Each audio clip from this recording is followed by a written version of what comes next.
If you can't see certain rows or columns in the Microsoft Excel, it may be because they are hidden.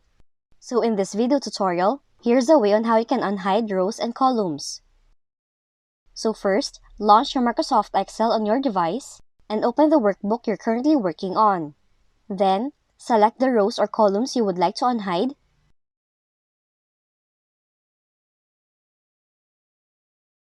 Select the Home tab, and in the Cells area, select the Format option, choose Hide and Unhide, or you can either select Unhide Columns or Unhide Rows as desired.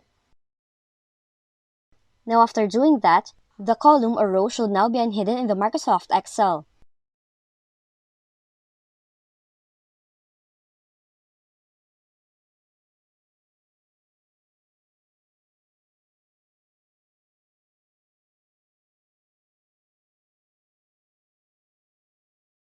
So that's how to unhide rows or columns in the Microsoft Excel. If you found this video helpful, kindly like and subscribe. You may also click and turn on the notification bell so you can be notified from whenever we release new videos.